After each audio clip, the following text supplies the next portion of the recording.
Hi guys, welcome to Kay's View. I'm doing a check-in. I hope everyone is taking precaution during this unfortunate period that we're going through in this country with the COVID virus.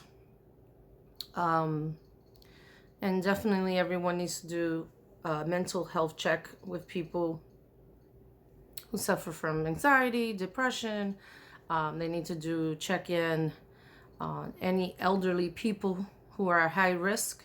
And also, I think a lot of people are forgetting the younger people who are also have underlying health issues that also are considered high risk. I'm one of them.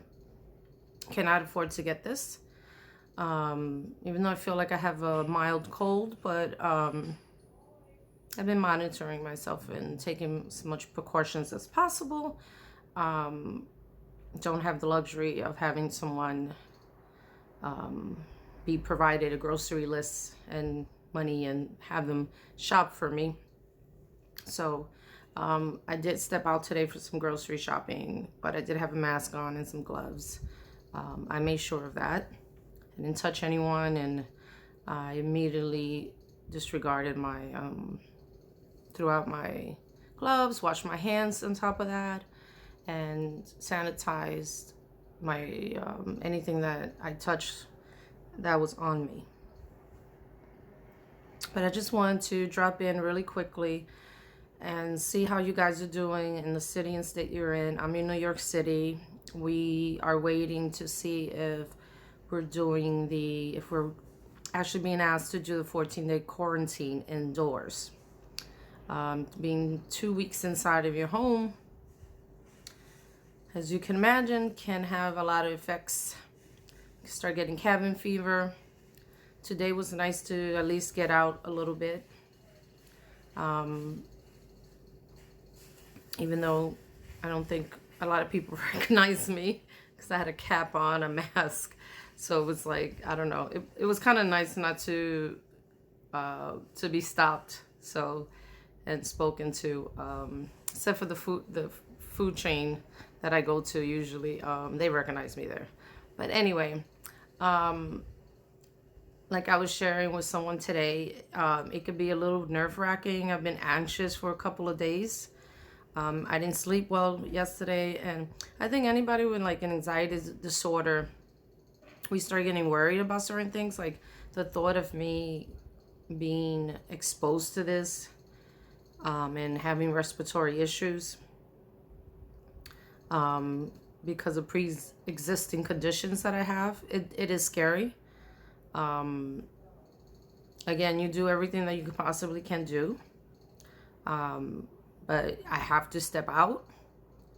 I hope the mask that I'm wearing that's covering my nose and my mouth is covering correctly. I'm not stopping to chat with anyone. I'm not saying hello, not greeting any. I'm greeting people from a distance. Very careful of not lingering around too much.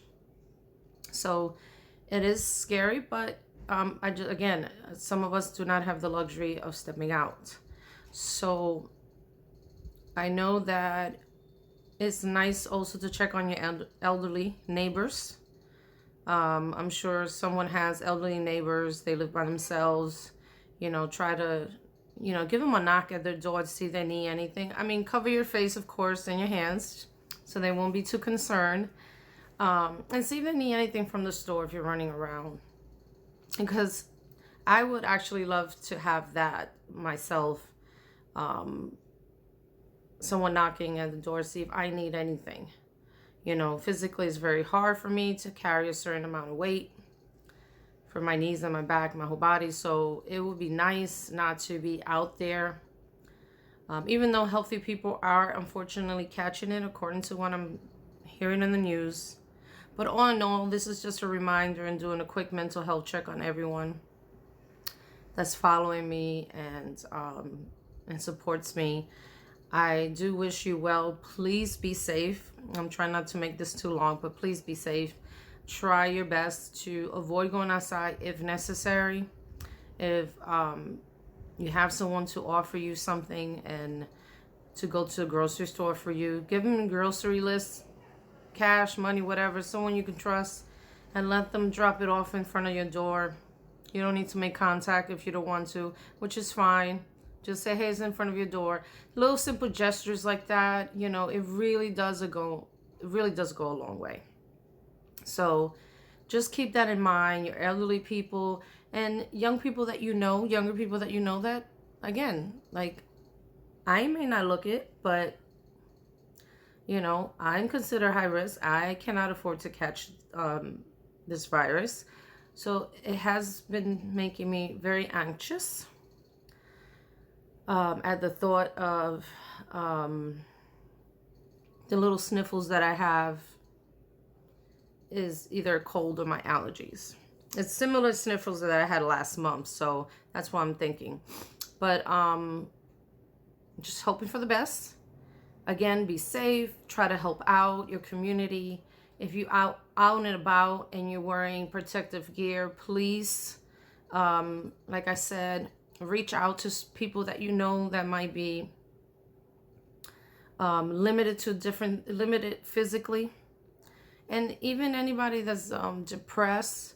I know people who suffer from bad depression, and this has them so worried.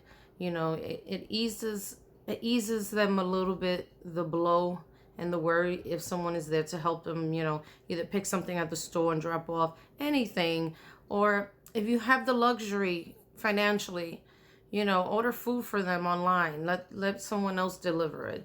I mean, anything that you could do, because this is a time where the community needs to help each other. Friends need to check in to help each other. And I do want to say thank you to those friends who actually checked in. Definitely do appreciate it.